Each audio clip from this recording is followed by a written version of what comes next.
are back to training today. I've got some intervals today, so progressively over the last few sessions, my intervals have got harder and harder and harder. So it started with 4 by 8 minutes, 4 by 10 minutes, now it's 4 by 12, which is gonna hurt, I think, a lot, but I'm quite excited about a nice big breakfast. It's ready to go. Oosh. Call the vets, these swans are looking sick. My leg feels much better today. I'm hoping that it doesn't get tight and give me any jib. It would be really nice to know it's heading in the right direction still, but we'll see.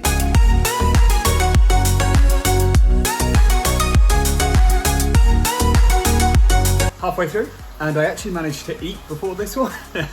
And I feel so much better for it, so much more energy. The intervals are hard than last time. This feels so much easier, but I'm only halfway through, so I know these are gonna get a little bit brutal before the end.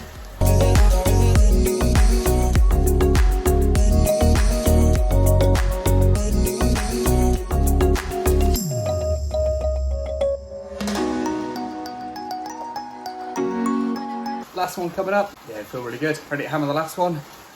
The leg doesn't feel too bad, but see how I feel when I get off the bike.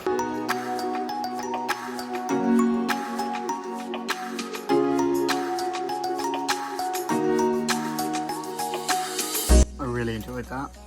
That was one of the best interval sessions I've done. I just felt so strong the whole way through. Time for a bit of roller now.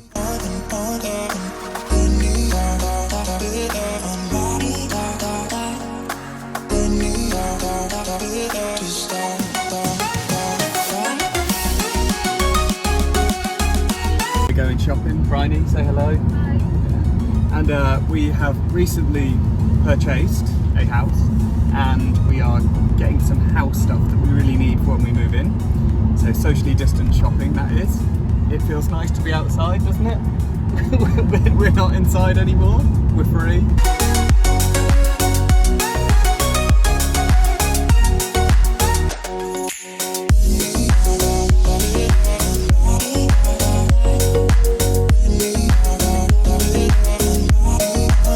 Yeah, so me and Bryony bought a house recently, but we haven't been able to move in because of the whole COVID thing.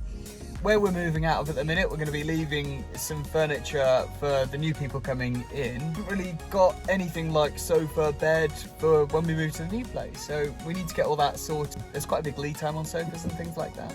But yeah, it's been fun, nice to be out. Hey guys, so today I wanted to talk about something that I really think could help beginner cyclists. I actually work in a gym as a personal trainer, and when isolation and COVID all came in, a lot of the people that I used to go to the gym with, whether they be bodybuilders or, you know, people that went to classes, a lot of people got into cycling. This ended up with me getting a huge amount of inbox messages of saying, oh, is this a good bike? Is this good? Is this good? And, you know, I really enjoyed helping people not get ripped off on a bike and make sure they're getting Lycra that fits them, and it was really fun. After a while, everyone started getting into it, and their cycling evolved from being a 10-mile ride to a 20 to a 30 to a 40 to a 50, and it was really cool to see and help guide people on the start of their cycling journey, really. But I got asked a lot, Robbie, I'm riding now and I'm enjoying it. What can I get which is really going to help and benefit my cycling? And I love that question because I can think of one thing that took my cycling from here all the way up to here. And that was having a Garmin. So this is a Garmin. This is actually quite an old model. So this is probably about 5 or 6 years old. It's called an Edge 810.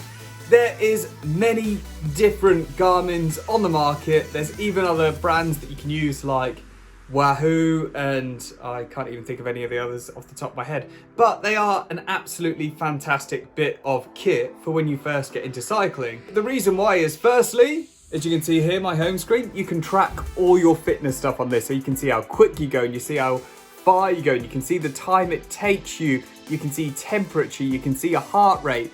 That is really, really valuable information that can really help you move forward with cycling. You know, if you're working with too high heart rate, you're not going to last as long.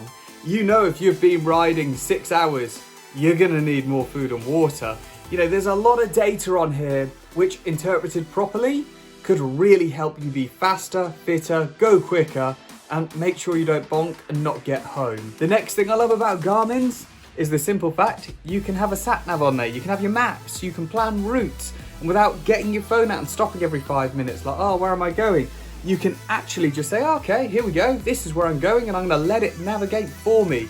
So not only on this, I'm quite lucky, is it actually shows my full route. So I can go, oh, I'm gonna follow my route, or I can just follow some random road that I've never been on before. The next thing I love about it, and this is probably a bit more of a bike packing thing, you can actually see the elevation profile of rides. So you can see how big the hills are, when they're finishing, and how to prepare yourself. It means that if you're at the bottom of a really long climb, you can get there, see everyone else rush off in that Sportive and go, I'm gonna pace this one because it's a long climb, and then wait till you're about halfway up, then start opening the tank. If there's one thing I can recommend to people getting into cycling and new cyclists, invest in yourself and invest in data. So get a Garmin, get some data, heart rate monitor, things like that, and then get maps on it as well, so you can make sure you're taking good roads home, not crappy ones. You don't want to end up on a dual carriageway.